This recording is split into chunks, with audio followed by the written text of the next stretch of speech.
Welcome everyone to the new Fly Fisher. It's fall. It's the best of times and it's the worst of times. It's the worst of times because winter is just around the corner, but it's the best of times because the fish are large, they're aggressive, they're cruising the shallows, stocking up for that winter coming ahead. There's hardly anybody here.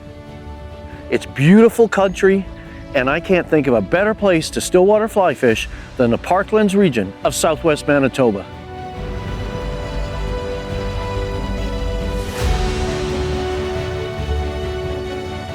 Beautiful fish.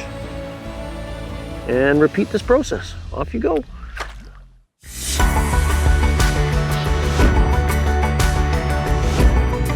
Ooh, that's a nice sized fish. Absolutely fantastic. Nice. Oh my goodness, that's the kind of fish that makes stickers out of it.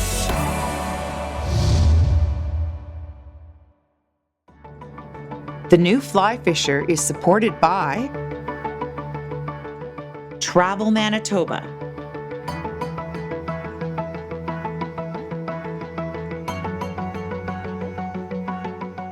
Scientific Anglers, Trout Unlimited, WeatherTech Canada,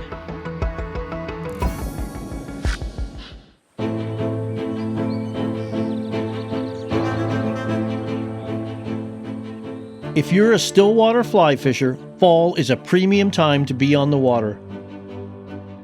At this time of the year, the colors are spectacular, the crowds are gone,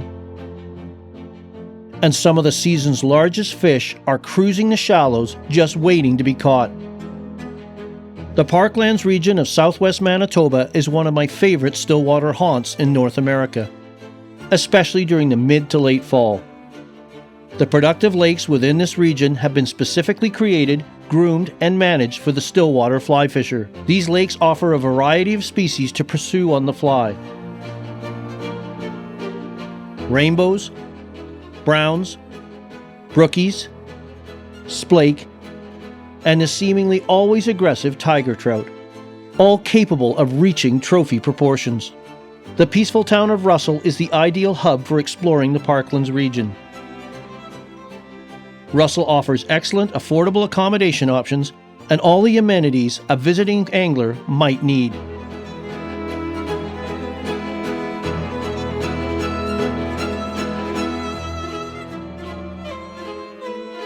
All of the lakes within the region are within an easy drive of Russell. The lake access is great, and they are all serviced by well-paved highways and good gravel roads.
So we're on Patterson Lake, one of the many great lakes in the Parklands, and this is a mixed brown trout and rainbow trout fishery. And one of the predominant food sources at this time of the year and any time of the year in this lake and these lakes are minnows, fathead minnows, brook stickleback. What we're looking for is we're going to go along the edges, the cattails, the long stem bulrush, and the trout will herd these minnows into these regions, and the minnows condense into a tight little school. The water gets all nervous because you've got perhaps 500 minnows in a space designed for 75, and then often you'll see a big surge or wave as that brown trout or rainbow rakes through and snaps up as many as you can. So that's one of the things we'll be looking for here this morning.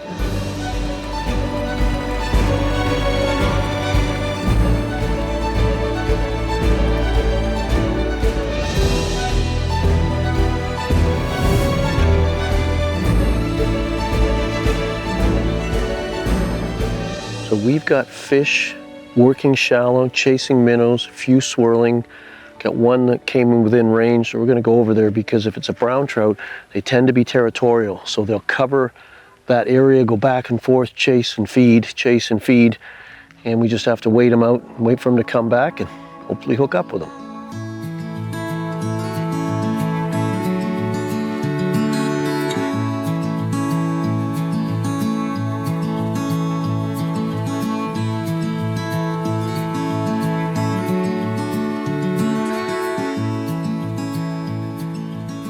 So we got fish busting minnows. We're just cruising the shoreline, looking for signs of a fish swirling, chasing them. And we got two options. First of all, we could fish an indicator rig, short leader, ice minnow like this, silver minnow. You would cast that in. It does land a little more aggressively and you gotta let it sit there because you don't want to continuously cast into that area because you could spook the fish. What I'm going to do though, is I'm gonna take my floating line, and this is a popper fry. It's an English pattern. It's got a foam head on it, so it's gonna ride right in the surface film, and above it, between it and the fly line, I've got a little boatman because they're active as well. So this will keep everything up in the surface, and I can cast and cover the area. It's gonna land gently. My flies are gonna be up near the surface where those fish are busting minnows, and I can cover a lot of water with not much commotion. So let's see if I can make this work, because if they come up and eat this on the surface, it's really exciting. It's basically dry fly fishing.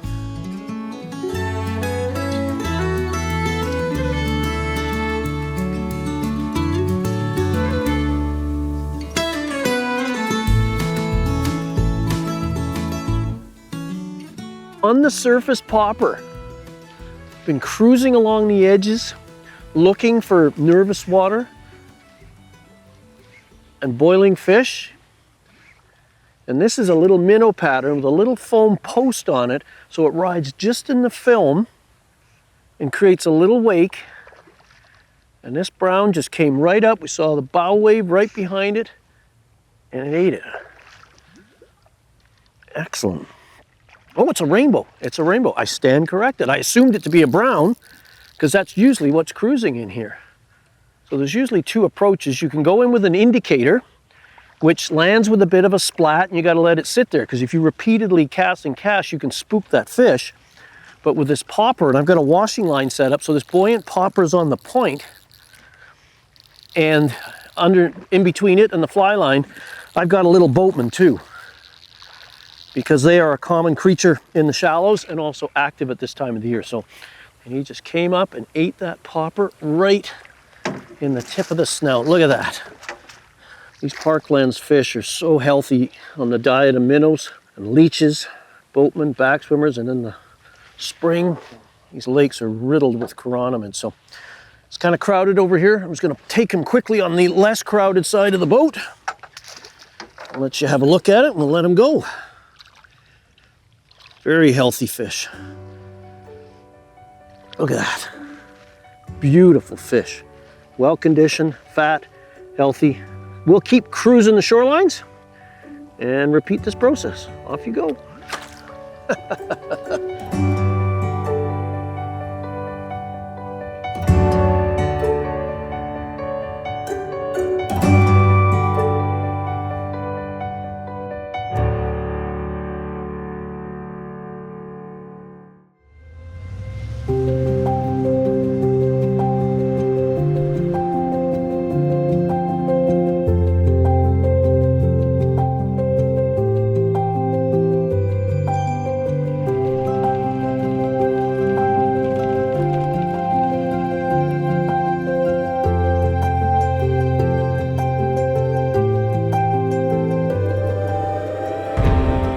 So we have a beautiful fall morning. We've got light winds.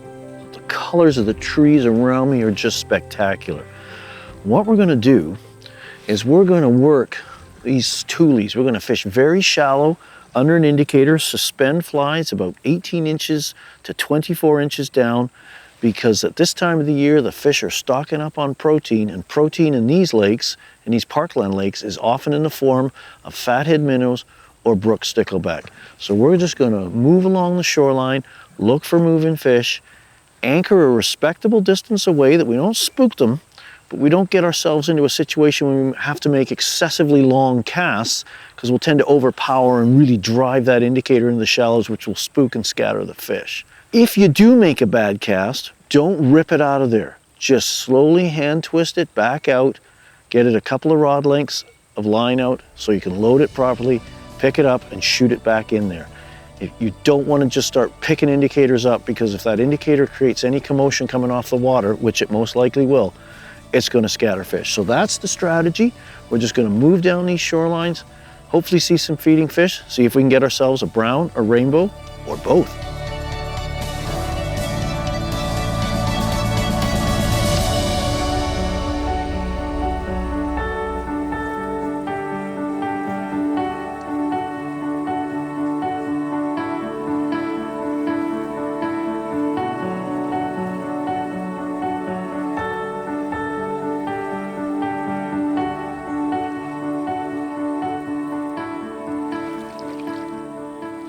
Saw the little rings in amongst these tules at this time of the year in the fall.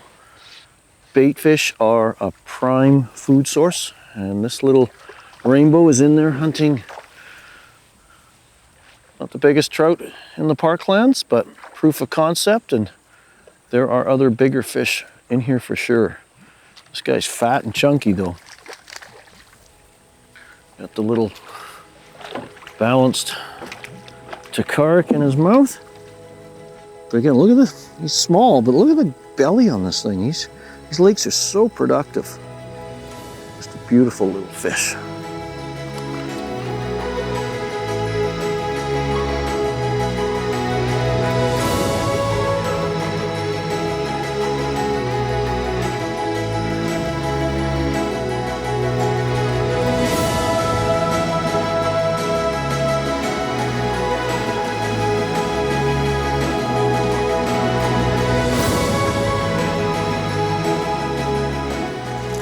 There we go.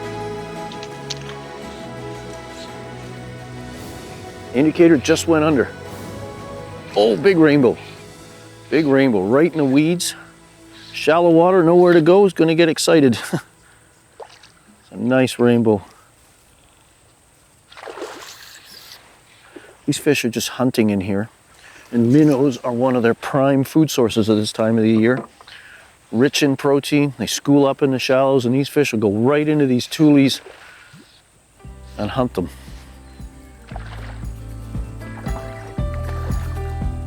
There she goes. Nice plump rainbow. Beautiful colors on that thing.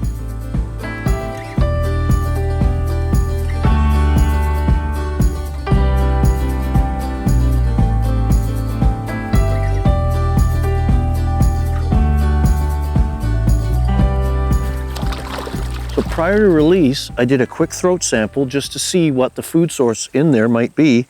And lo and behold, we've got two little juvenile fathead minnows. At this time of the year, there's lots of these little baby fatheads around, and that's what that fish is targeting. Herding them up, slashing through them, and getting fat and healthy for next year. As we cruise down the shoreline looking for feeding trout, we're also looking for their food source, minnows. Now sometimes you'll see them jumping around or little dimples, but one great thing to look for are grebes. Grebes eat the minnows. So if there's lots of grebes around or a grebe around, that's a sign there's minnows around. And hopefully there's a trout around there too feeding on them as well.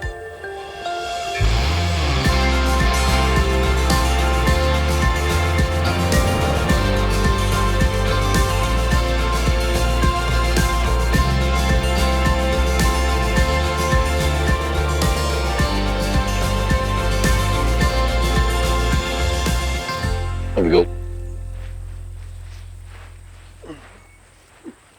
Jeez. Get under control, Phil. Suppress your excitement. I think it's just a little guy. We're not sure of which type we've got here, brown or rainbow. It's got showing a little flash. It's a little rainbow. Little tiny rainbow. That's where juveniles go to grow before they can swim out into the big water and cope with the larger browns and rainbows. That's a good sign for the future, because in order to have big fish, you need to have little fish they can grow into. Beautiful little fat, healthy, whoa, off he goes.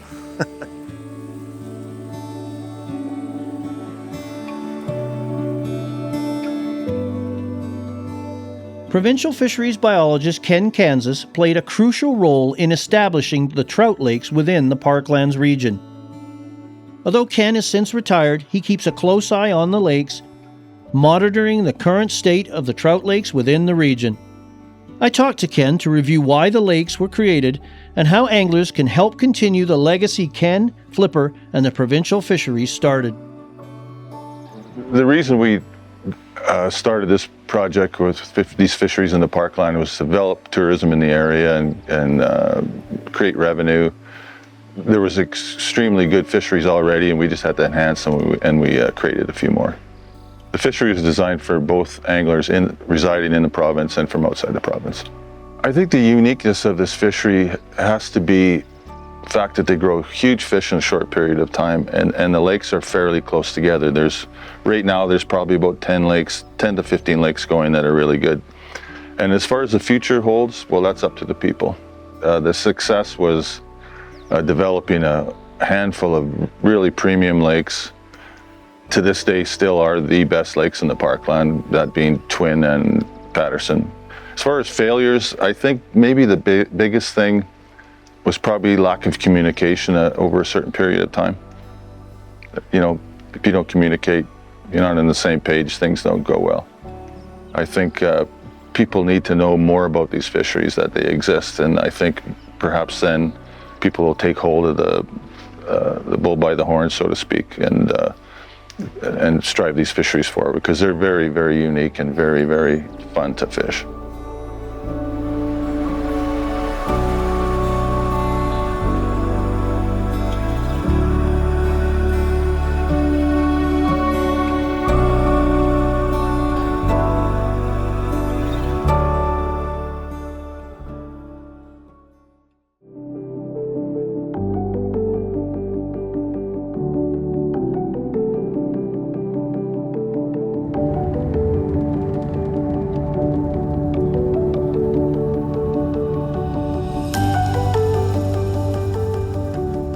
The trout lakes of the Parklands seem tailor-made for float tubes and pontoon boats.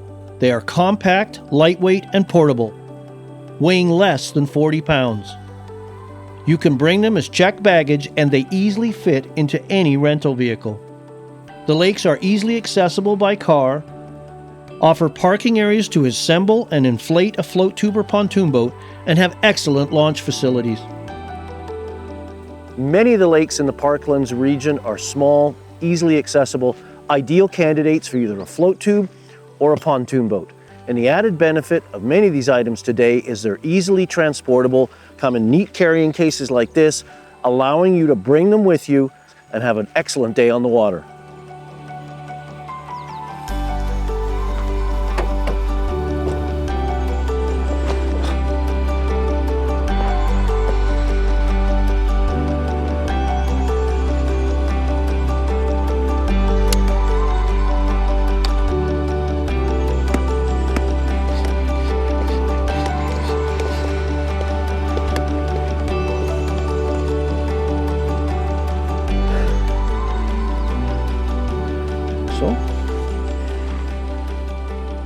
The Parkland area lakes has some great launch facilities, whether you're using a boat like this, a float tube, or a pontoon boat.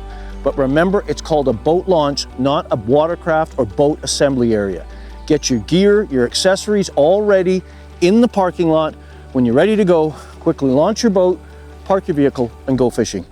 Don't be that person that clogs the boat launch so others can't launch their watercraft either.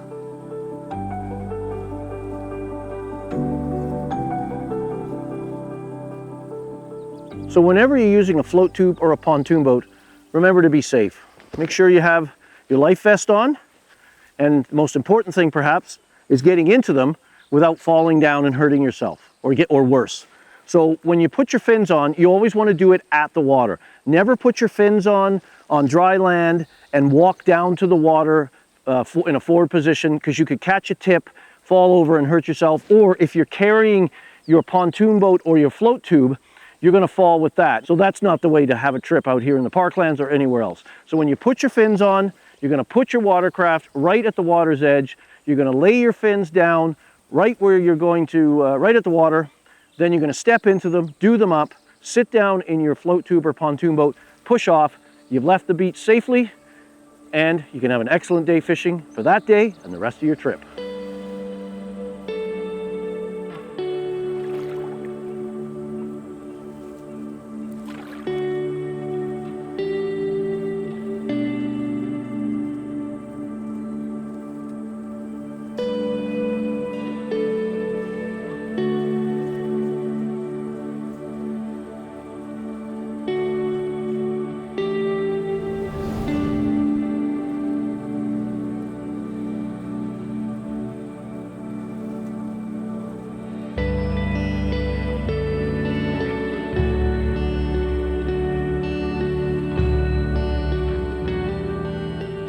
Just stripping a backswimmer back, foam back that rides just under the surface.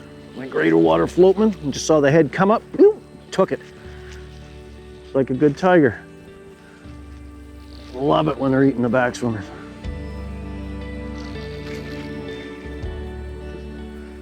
Lead them to the net.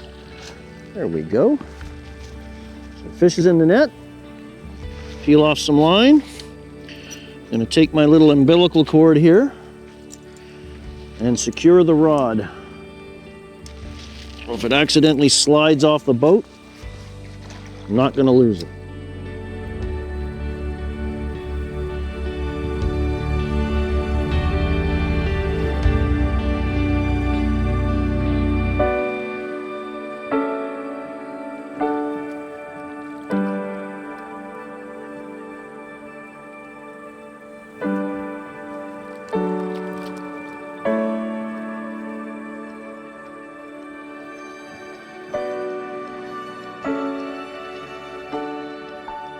Small productive lakes like those found in the Parklands region are perfect for float tubes and pontoon boats.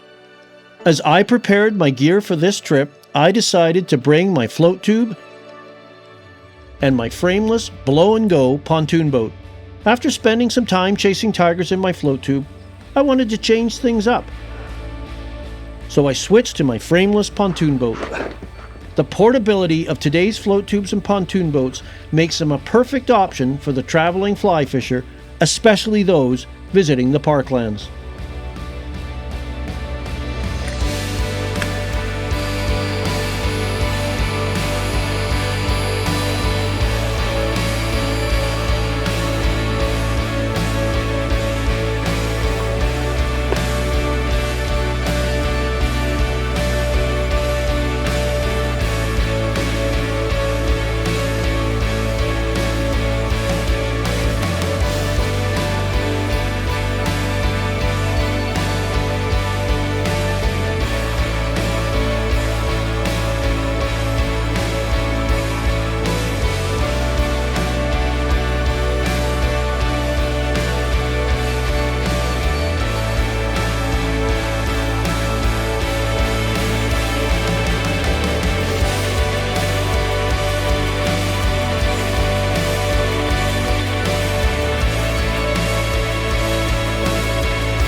Want to get that line on the reel because it could catch on an oar,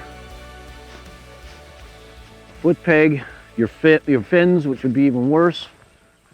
Just give this a little side pressure. This feels like a good fish. It's got a good bend in the rod. Just fishing foam-based backswimmer patterns.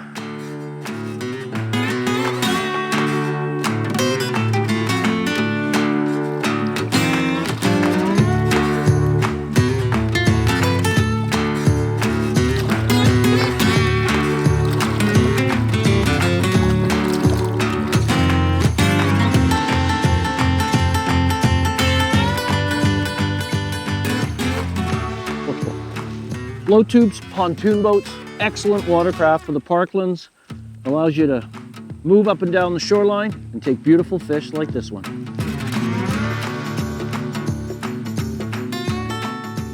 Off you go, big guy. I think I'm gonna keep doing this all afternoon.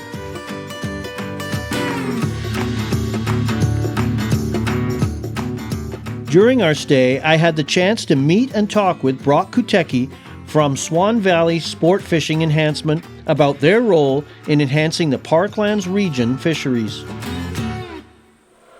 So the Swan Valley Sport Fishing Enhancement Group is just it's a community club of avid anglers. It was started in 1989 and incorporated in 1990. It was a bunch of guys who just wanted to better the sport fishing in the North Parklands, Swan River Valley area. SVSFE's mandate focuses on fisheries research, fisheries enhancement, and education. Every lake is different, but in a general sense, what we've been doing to battle the encroachment of native species is we've been stocking less fish at bigger sizes in the spring. We've found that brook trout seem to do well with high white sucker populations, whereas rainbows don't seem to do as well on top of rainbow populations. We really like splake in the Duck Mountains. They seem to stock very well on top of prevalent perch populations. So we've been stocking splake at a low rate in addition to the rainbows and brooks and browns as kind of like a biocontrol. And that those splake also are a great sport fish species. They're easy to catch, they grow big, they're super aggressive, and they're long-lived. So anglers can help us out by just communicating with us. Just let us know what you're seeing in the field, what sizes of fish you're catching, if the fishing's been good or bad, if there's lots of perch, lots of suckers. All that information is very valuable. And then we can adjust our plans and assess and work on those fisheries as we get these reports, because we can't be everywhere at once.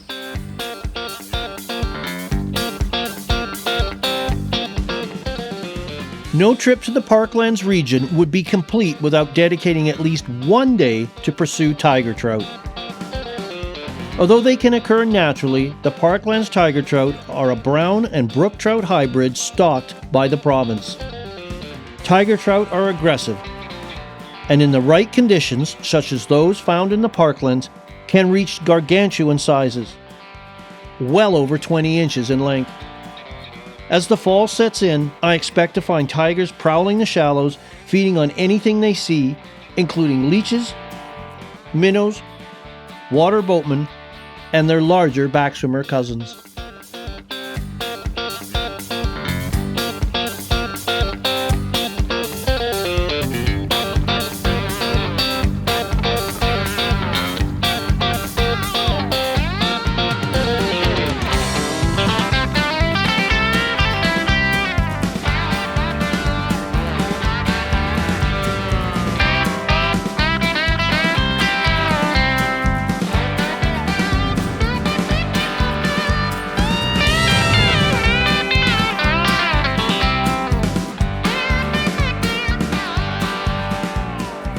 We've just had a cold front come through, some weather, and it seems to have put the fish down. We are marking them right on the bottom with our electronics. So that means we've got to choose a system that's going to get our fly down there and keep it there right where they are, because they're not willing to chase.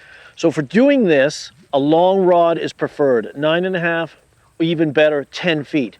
This provides a good roll cast, which is a great cast to use with indicators. The leader is a thin, level leader. I'm using a nymphing or indicator leader that features a short butt section of about 3 feet. The rest of the leader is level, because with indicator fishing, you want the leader between your indicator and your fly or your flies to be totally level so it sinks straight down vertically. If you use a standard tapered leader like a 9-footer, roughly 4.5 feet or half of its length, it's thick butt section, and thick leader material sinks slower than thin leader material, and you're going to have a leader that doesn't sink straight down but rather comes off in an arc, and that's going to rob you of critical presentation depth, because we have to get these flies right on the bottom where the fish seem to be holding. We're going to use a balanced leech, something we can sit there and just let that wave action of the indicator, we're probably not even going to retrieve this much or at all, just to let that wave action, basically let Mother Nature fish the fly for us. Fly line is important too. You want to use a fly line that is dedicated to fishing nymphing rigs, for example. These are going to have large oversized heads, maybe 1 or 2 line weights heavier, so a 6-weight line with an 8-weight head, short front taper. This puts all the mass at the front of the line, and that mass is going to turn over both the thin diameter leader and multiple flies and the leader length. That's the setup we're going to use. Let's see if we can make it work.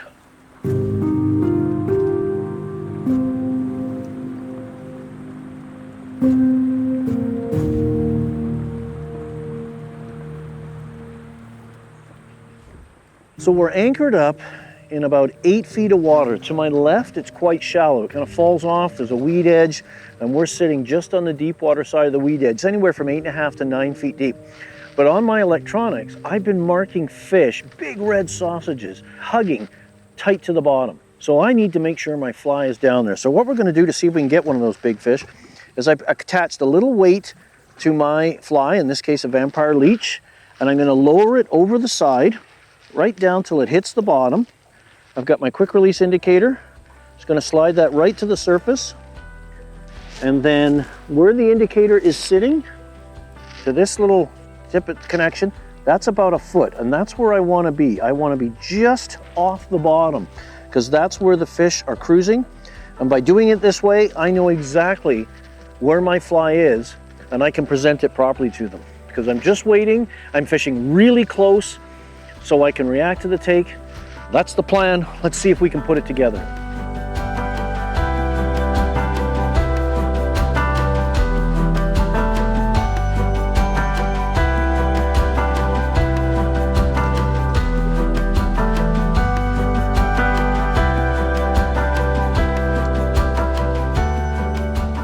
So right by the boat, fishing indicators, fishing slow, a little after some weather change. The fish don't seem to be happy.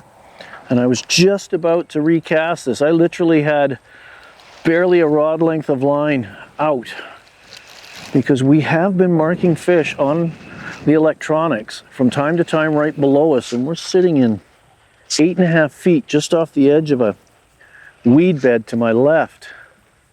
Yeah, and this is a big tiger, big tiger. Ate the vampire leech, suspended a foot off the bottom. I was literally going, all of a sudden the indicator just went under and I barely had enough line to set the hook on him. This is probably one of the primary reasons people come to the Parklands, because the tiger trout here grow big. That is a monster tiger.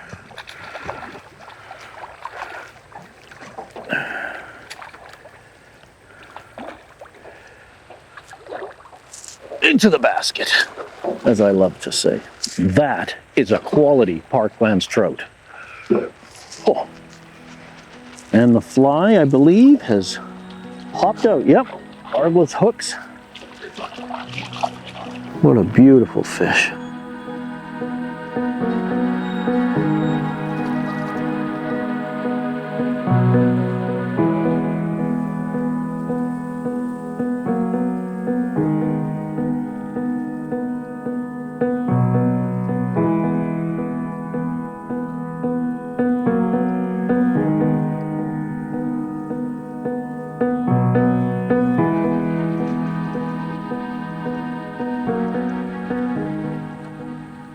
Will he work his way out? This is like bass fishing. I'm fishing a suspender popper, casting it into the tules, into the gaps, into bad places to put a fly. And this is making a little wake, and this big tiger just exploded on it. It appears to be in its beautiful fall colors, orange. You can use, more realistic flies, like you could say this one is a popper fry pattern, or you could use a Chernobyl. Anything that makes a wake, they're going to think that's a distressed or injured bait fish and come up and eat it. So I was worried when I first hooked him that he was going to get into the tules and I wouldn't be able to control him. So now I just need to read my line and keep it out of the anchor rope. That'll be the next challenge. Beautiful fish. Man, that's fun. There he is. That popper fry, suspender fly pattern right in the side of his mouth there. Let him settle down. You can look in the net, see it right there. Look at that. Right there in the corner of his mouth. Just a little, basically like a little zonker, just hook it in the net there, with a foam post on it. So that foam post holds the rest of the fly just under the surface and creates a wake. And this guy came up and whacked it. So I'm just going to take him from the other side of the boat to the downwind side where it's a little less cluttered. 1, 2, 3, over we go. Oh. How is that for colors? What a beautiful fish, and to take it on the surface.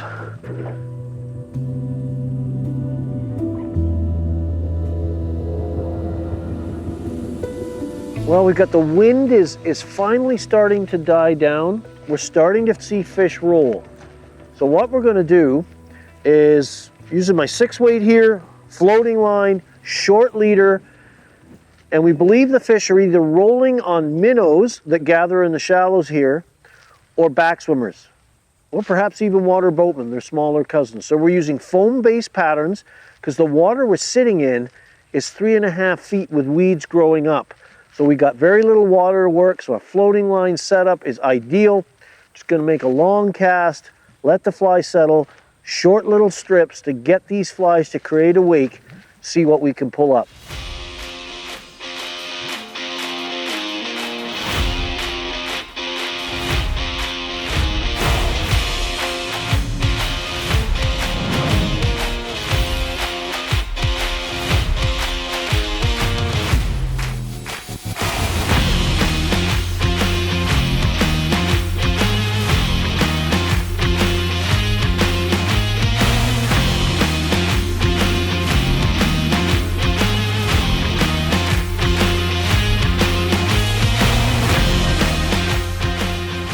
There we go. Fish on, ate it. This is a nice looking tiger, beautiful colors on it. They're sterile, but they still get on these beautiful colors that are a blend of both their brook trout and brown trout heritage. So we're fishing short leader here. We've got some breeze. I probably got 7.5 feet of leader to a floating pattern of mine called the Greater Water Floatman. The greater water boatman is the term the English, I believe, give for the backswimmer. So I have a foam-based water boatman pattern called the Water Floatman. So its larger brother only made sense to call it the Greater Water Floatman. And there he is, beautiful colors. Why I love tiger trout, because of their aggression.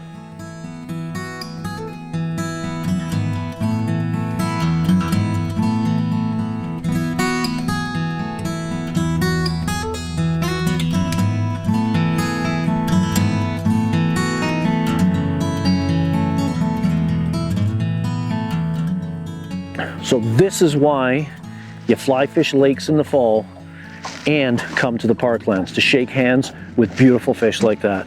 I hope you enjoyed today's show, learned a little bit more about fall stillwater fly fishing that you can apply here in the Parklands or on your home waters. For more information on this show and others in our series, please visit us on the web at thenewflyfisher.com, and don't forget to follow us on social media, Facebook, Instagram, and YouTube. We'll see you next time.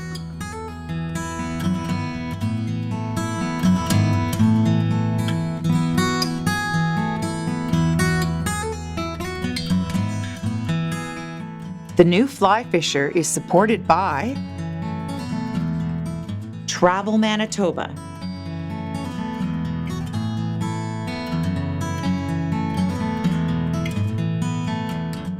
Scientific Anglers,